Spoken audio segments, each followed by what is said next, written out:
Welcome back. Today we want to talk about the 4 common career return roadblocks.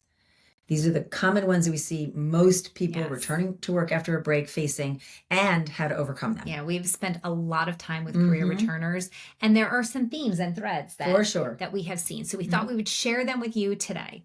So the number one roadblock that we see is shame. Just a sense of, I've been out too long. People are going to look at me like... It cracks me up. People are so concerned about what others are going to think. So here's how you overcome that roadblock. First of all, you need to know that everyone who has a job had to look for a job. Most people have had to look for a job under duress. So it may not be that they've had a career break, but they may have been fired or part of a layoff. Or maybe they got in somewhere and realized it wasn't the right place and left on their own. So you are in a world where virtually everyone has had to look for a job. The days of getting one job with a referral at 22 and never leaving are long gone. So you're in a common pool. But the other thing to remember is that you are walking in feeling like somehow your time out of the workplace is such a big deal. It's a much bigger deal to you than it is to others. And if you listen to our other recordings about returning to work, you'll learn how to account for that time in a meaningful way. And in the process of accounting for that time in a meaningful way, it will grow your confidence to understand there is no shame in taking a break and stepping away. You did important work during that time too, and you need to own that. So we can turn that volume down on the shame. Such a terrible emotion anyway. Yes. Okay. All right. So number 2 we see is imposter syndrome. It's really interesting. This came up a lot on our calls today. Because we were introducing our students to LinkedIn and they were having to put themselves out there in a really public way and feeling like, am I embellishing? Am I talking about this? And it feels a bit over the top.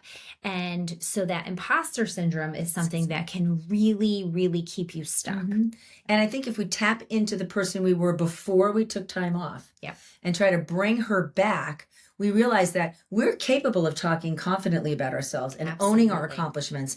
We, as a hiring manager, expect you to be pitching yourself. We want you to tell us about how great you are.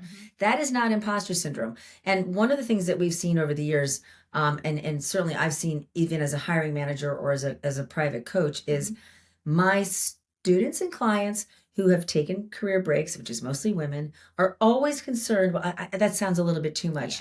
That sounds like a little too bold. That sounds a little too bragging. And you know what? I never hear that from my male clients. And I never hear from people who haven't taken career breaks. So instead of diminishing yourself, try to tap into who you were before you left the workplace and recognize that you're not faking it. Everything you're claiming you've done, in fact, most of the time, and we see this a lot, most of the time our students and clients are underreporting what they've done, not overreporting. So. And another thing that's important to know is that every person has walked in a room one time or another and felt like an imposter. It is a human experience that we all have. So that hiring manager that's sitting across from you or that person you're networking with at some time in their life felt like an imposter themselves. So you're not alone in feeling that way. And it's a really important understanding on your part to quiet that imposter voice to know everybody else has experienced this too. And this is something that's kind of aligned with that. You know that phrase, fake it till you make it? Yes. We like to say fake it till you become it because you're really not faking it. No. You might just be pushing yourself a little bit. And if you continue to push yourself, you'll become much more comfortable with that. And it will become just kind of your natural way. Okay, so the number 3 roadblock that we see is time. And by time, we mean not making the time, that your schedule belongs to everyone else and it does not belong to you. So it's making that critical time that it takes. You always say getting a job is a job. Exactly. You have to invest the time. When we don't invest the time, we end up taking either the first thing that comes our way, or we settle. We settle for something lesser because it becomes available. We don't want you to do that. If you're making an intentional career return, take the time to do it well and allow yourself that time. So as Kelly mentioned, opening your schedule. Maybe it's setting up what we call office hours. Right. And letting the people in your community, meaning your family, your friends, the folks that count on you, letting them know, no, I can't do this. This is when I'm working. That's the key. Yeah. It's setting those boundaries and setting those boundaries on repeat. That this is something that's important to you. This is a goal that you want to attain, and you have to keep saying that over and over again to the people in your life until you teach them, here's how you need to treat me around this particular topic. I am making room in my schedule, children, spouse, for this career job search, this career return, and I have to set the boundaries in order to do that. And you're going to get behind it because you love me, and you support me, and you care about this greater goal that I'm going after. And you will be a better version of yourself for all of those people in your life if you do attain this goal. So it's a win-win on both sides. All the way around. Yeah. Another thing to consider when it comes to time, one last thing, is that it's easy to hide behind being busy. Yes. We actually came up today on one of our calls with our students. One of our students had two late high schoolers, 17, 18-year-olds, and feeling like, well, I've got to be there for them. I've got to be there for them. And the fact is, they don't really need us as much as we think. Our children really benefit from those instances of independence, age-appropriate independence. So level set yourself. We had another student last week say, I can't drive my daughter to school. And she said, then I realized she's 16. And she can walk to school. It's 3/4 of a mile away. Yeah. So just having those moments where sometimes we insert ourselves into this caregiving role when it may not be necessary because it's comfortable, it's safe, and it allows us to avoid the harder and less comfortable work of looking for a job. I like to say we make ourselves too responsible for everybody else. Yeah.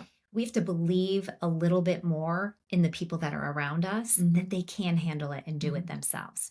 All right, the very last one is, and it kind of piggybacks on this in a way, a little bit, is no accountability. That can be a real roadblock when you have a wide open schedule and plenty of time and nobody's holding your feet to the fire on and a the deadline. things you need to do are tough and uncomfortable. It's like, I'll get around to it. That's something I'm thinking about. I really want to.